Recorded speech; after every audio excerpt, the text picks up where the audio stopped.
Hey everybody, it's Barb. Got Chelsea out here cleaning the field cultivator off.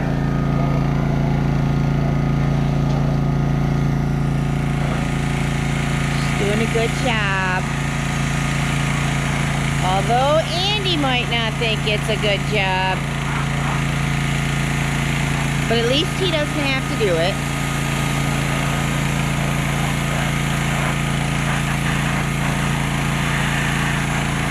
Yep, she's afraid of the water.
Your grandparents are watching you. What? Wave to Grandma and Grandpa in the window.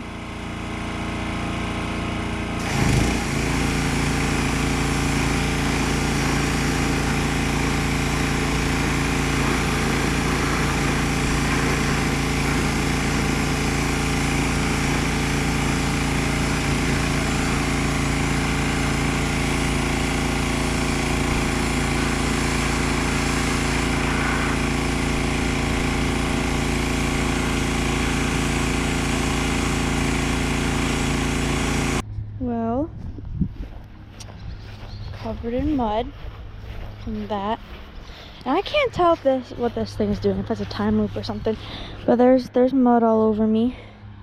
Yeah, so that's fun. Alright. Cool, yeah. Morning. July 6th, I think it is. That's empty because we're done with anhydrous. That has maybe 40%, 45%. The other nurse tank down yonder maybe has the same. I had that, the Woods 180 HD in here yesterday for numerous hours fighting with it because I was going to put new blades on it. Well, there's one of the old ones. They were getting pretty, and that one's actually got more meat than most of them. I got one blade on. What a pain in the ass. They don't have a bolt through them. They've got some sort of pin, and then there's this spacer underneath with this hole. The pin goes through here, and then you bang this thing in so the pin ends up here. And then you put this little bolt with this clip thing in that goes through that hole of that spacer, and it holds it in. And anyways, long story short, I got them all out, but I also twisted off 2 of the bolts. So we're going to end up having to drill them out. Oh, buddy, just lay down on the nice cold floor. Oh my God, what a pain in the ass. So a buddy of mine who's a mechanic that works for a company called Moore Trench. He's been working down in New York City. Imagine that. Right through the whole COVID thing, and he never got it. And he lives up here, so he drives down there for the week.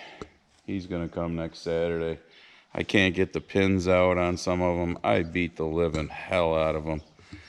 He's got an air hammer. He thought maybe we could get him out with that. Oh, what a just, I mean, I had a Schulte before this, and it had bolts that went up through the holes, and you just, you know, took the big bolt out, changed it, put a bolt back in. Anyways, spray for the beans, getting down there. That's my generic glyphosate, Credit 41 Extra, don't ask me.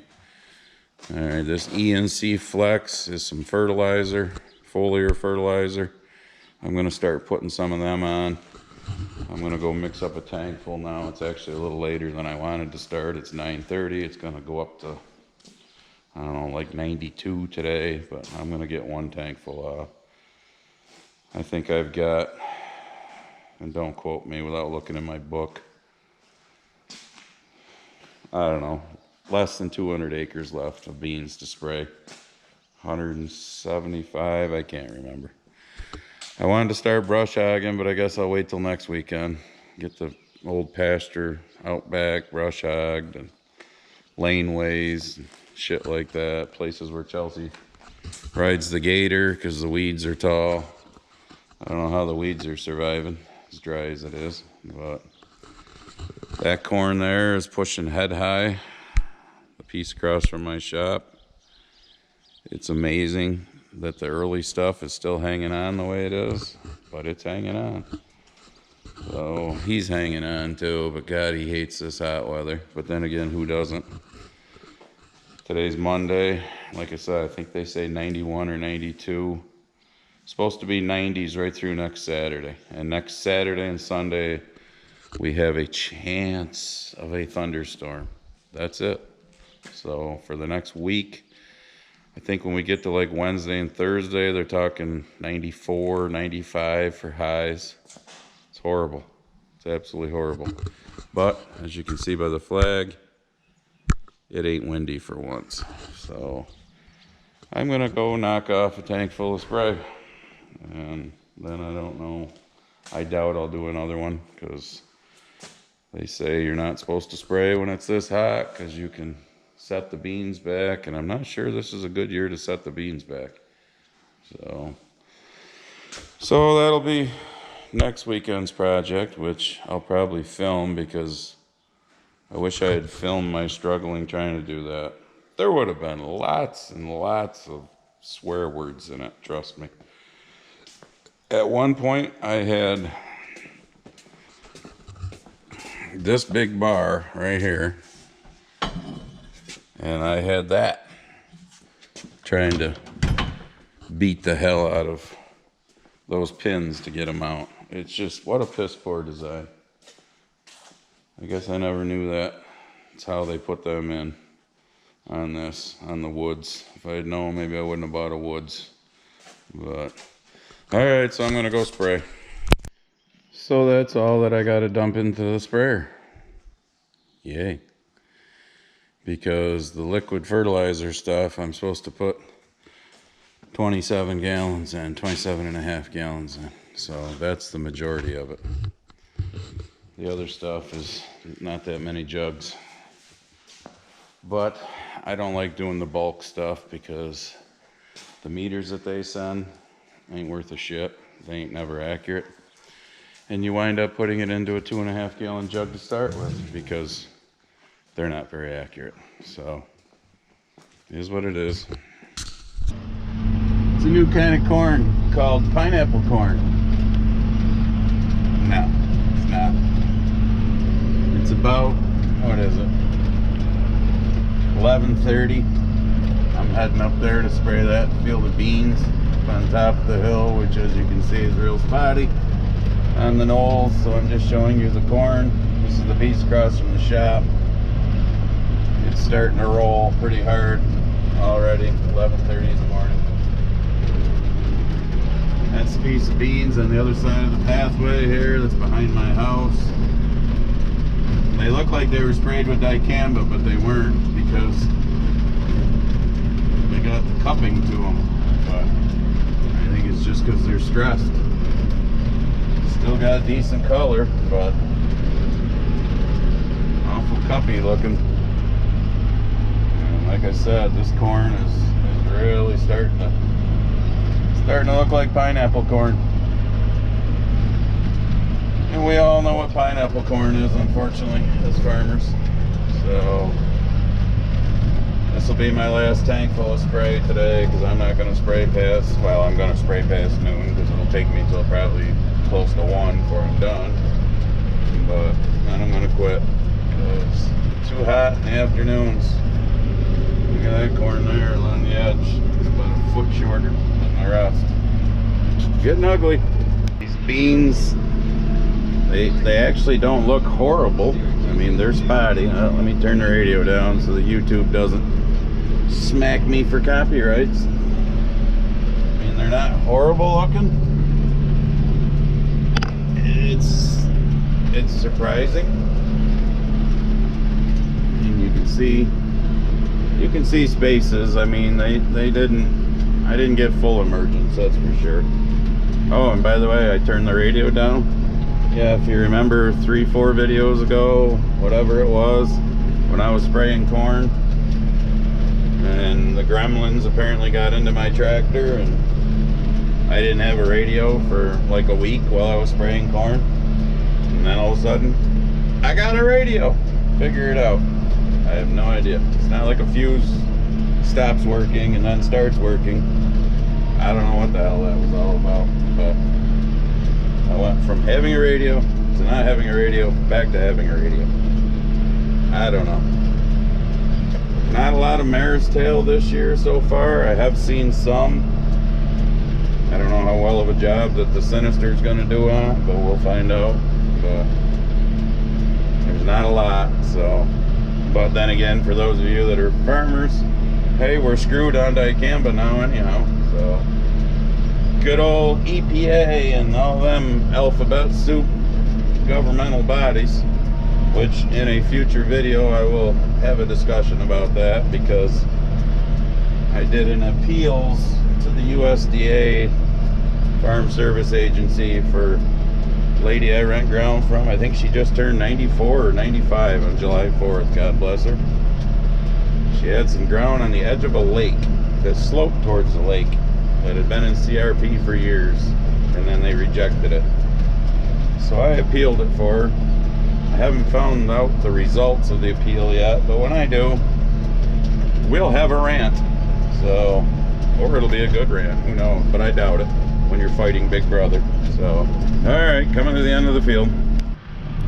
So you can probably see it a little better right there as to how pineapple-y looking the corn is starting to get.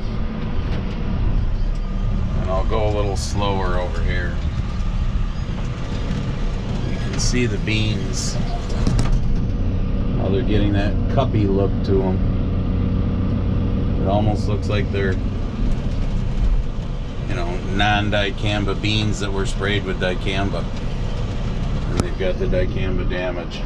And here's one of the laneways that I really like to mow, but obviously we're dealing with our mower. But yeah, the corn is really starting to pineapple. But it's, you know, damn near head high. And still pretty green. I mean, you can see yellow on the bottom firing up. Same with the beans. You're starting to see a little yellow on the bottom firing up. There's a patch right there where you can really see they're getting some yellow to them. But anyways, for those of you watching that aren't farmers, you always get GMO shoved down your throat from the what I'll call do-gooders of the world. Well, the reason why our crops still look halfway decent, other than the stuff that didn't come up very well because the ground got so dry, I mean, they don't, you know, they can't genetically modify for that, is because of genetically modified organisms. Now, if you think you're still planting the same tomatoes, same squash, same anything you were 10 or 15 years ago, you're not. It's, I mean, if you were, you wouldn't be getting very good yields on your tomatoes and squash and whatnot. So, I mean, the best way to describe it is it's called evolution. I mean, if we're going to feed a country of 9 billion people here shortly, well, we need to be able to produce the food. There you can see it's really starting to get kind of ugly. Getting some yellow leaves in the bottom, firing up from the bottom. But, and one more thing before I end this video, going back to the God, I can't remember how old she either turned, 94 or 95 on July 4th. God bless her. But anyways, I've had power of attorney on her USDA FSA stuff for a number of years, basically because of her age, because I rent some ground from her. I had the appeal thing on June 26th. They're supposed to let us know within 30 days. I don't plan on winning, but I got to play lawyer for a day.